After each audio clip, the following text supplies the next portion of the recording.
नमस्कार, news point लेकर हाजिर हूं मैं राजीव। दोस्तों, बिहार चुनाव में आज महागठबंधन ने एक ऐसा दांव चला है जिसकी कल्पना बीजेपी ने शायद नहीं की थी। खास बात यह है कि महागठबंधन अभी कई और दांव चलने को तैयार बैठा है, यानी बाजी किसी भी तरह बीजेपी के हाथ न आए इसकी तैयारी हो चुकी है। बीजेपी को नुकसान के साथ साथ अब यह भी तय हो गया है कि बिहार की सत्ता से नीतीश कुमार की पारी खत्म हो गई है। आप जानते हैं कि आज एक संयुक्त प्रेस कॉन्फ्रेंस में कांग्रेस नेता अशोक गहलोत ने तेजस्वी यादव को मुख्यमंत्री का चेहरा और मुकेश सहनी को उप मुख्यमंत्री का चेहरा बनाने का ऐलान किया है। उप मुख्यमंत्री मुकेश सहनी होंगे अगर सरकार बनती है महागठबंधन की तो, और तेजस्वी यादव होंगे बिहार के मुख्यमंत्री अगर महागठबंधन की जीत होती है तो। इस प्रेस कॉन्फ्रेंस में इस बात का ऐलान करते हुए अशोक गहलोत ने क्या कुछ कहा है, आइए जरा उनकी जुबानी सुनते हैं। ये कह सकता हूं खड़गे साहब, राहुल गांधी जी और तमाम जो साथी बैठे हमारे, इन सब की राय लेकर के हम लोगों ने तय किया है इस चुनाव में अगले मुख्यमंत्री चेहरे के रूप में तेजस्वी यादव जी को हम लोग सपोर्ट करते हैं, जो एक नौजवान है, लंबा फ्यूचर है इनके साथ में। और मेरा अनुभव से मैं कह सकता हूं जिसका लंबा फ्यूचर होता है पब्लिक उनको साथ देती है। ये नौजवान एक कमिटमेंट रखते हैं। पिछली बार भी जो स्लोगन दिए थे नौकरी के दो या कोई दो, या जो वादे किए थे उसमें खरे उतरे। ऐसा व्यक्तित्व तो सुन रहे थे आप, यहां एक ऐसा व्यक्तित्व, नौजवान है, लंबी पारी खेल सकते हैं ये, क्योंकि नौजवान है और सबसे बड़ी बात कि अपनी बातों पर खरे उतरते हैं, यानी जो कहते हैं, जो वादा करते हैं उसे पूरा करते हैं। ये तेजस्वी यादव के लिए यहां कह रहे थे अशोक गहलोत। जो बात पहले से जानी समझी हुई थी उसे औपचारिक तौर पर कब कहा जाएगा इसका सबको इंतजार था, और आज ये बात पूरी हुई, वो इंतजार पूरा हुआ। लेकिन बीजेपी तो इस इंतजार में बैठी थी कि इस मुख्यमंत्री के चेहरे पर महागठबंधन में लड़ाई होगी। कई सीटों पर फ्रेंडली फाइट के कारण महागठबंधन कमजोर होगा या टूट जाएगा। अब ऐसा कुछ नहीं हुआ तो बीजेपी का दिल टूट गया है। सम्राट चौधरी तंज कस रहे हैं कि लालू यादव ने जबरदस्ती अपने बेटे को मुख्यमंत्री बनाने के लिए कांग्रेस और सभी पार्टियों को एक तरह से टॉर्चर किया है। उधर केसी त्यागी कह रहे हैं कि हमारे लिए रास्ता और आसान हो गया है। और चिराग पासवान केंद्रीय मंत्री क्या कह रहे हैं? वो कह रहे हैं कि इतना लड़कर, झगड़कर, इतनी मिन्नतें करके, कहीं पर डर दिखाकर अगर आपको मुख्यमंत्री के चेहरे के तौर पर स्वीकार किया गया तो क्या स्वीकार किया गया?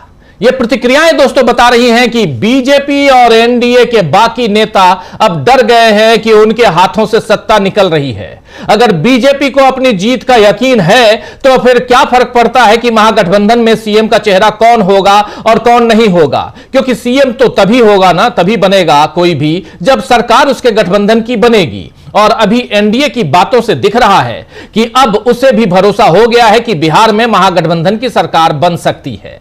वैसे तेजस्वी यादव ने इस ऐलान के बाद अपने सपने की बात कही है। आइए जरा सुन लेते हैं इस ऐलान के बाद इसी प्रेस कॉन्फ्रेंस में तेजस्वी यादव ने क्या कुछ कहा है, अपने सपनों की बात क्या कही है, जरा सुन लीजिए।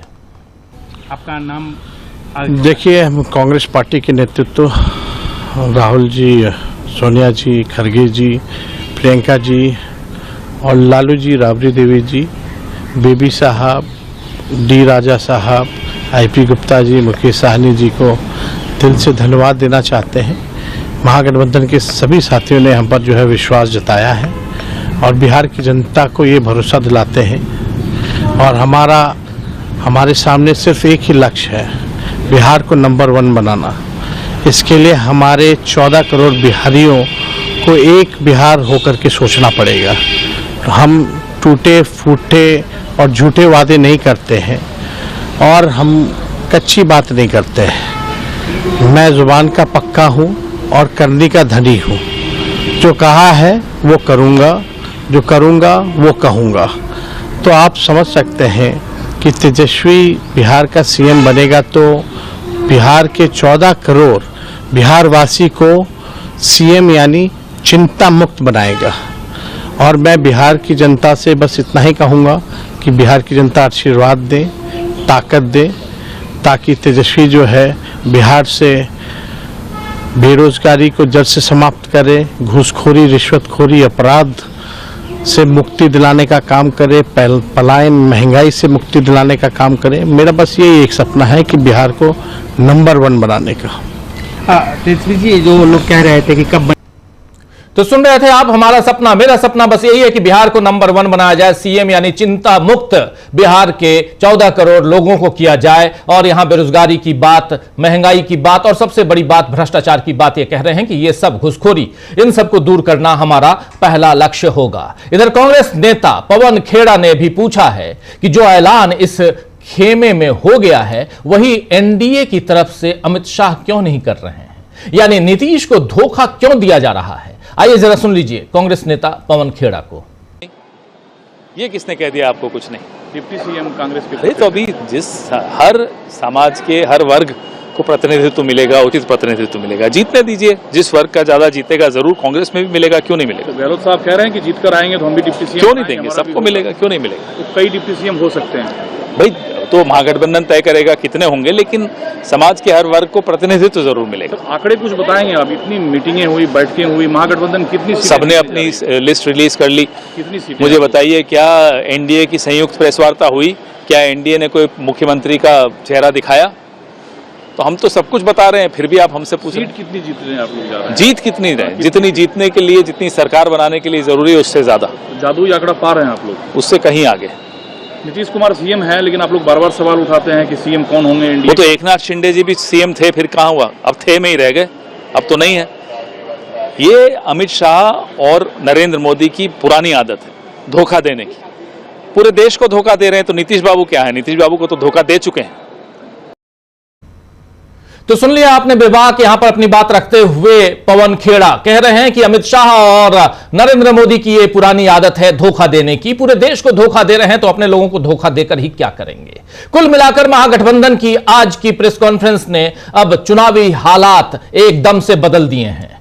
अब एनडीए सारी ताकत तेजस्वी को घेरने में किस तरह लगाता है यह देखना होगा।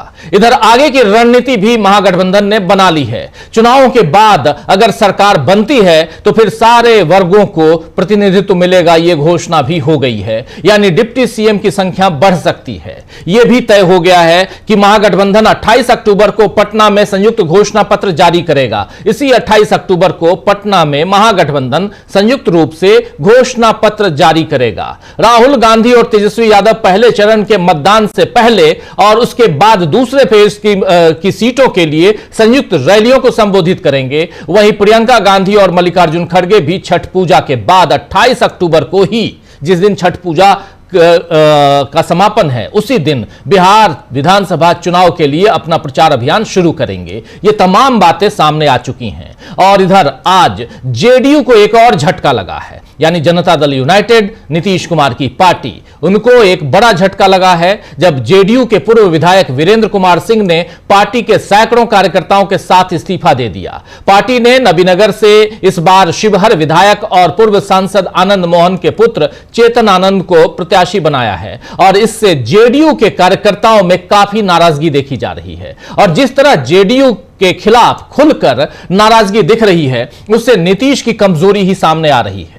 तो नीतीश कुमार कितने कमजोर हो रहे हैं और आज इस ऐलान के बाद क्या महागठबंधन ने, इंडिया गठबंधन ने नीतीश कुमार के पलटी मारने की संभावनाओं को भी समाप्त कर दिया है।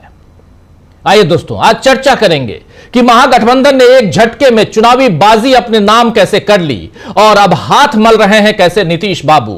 इन सब पे चर्चा करेंगे। बिहार चुनाव से पहले पलट गया है वहां का खेल, यह समझने की कोशिश। महागठबंधन का जो बड़ा दांव है, कल से लेकर आज तक, इस दांव से कैसे निपटेगी बीजेपी, कैसे निपटेगा जेडीयू, कैसे निपटेंगे नीतीश कुमार तेजस्वी के इन दावों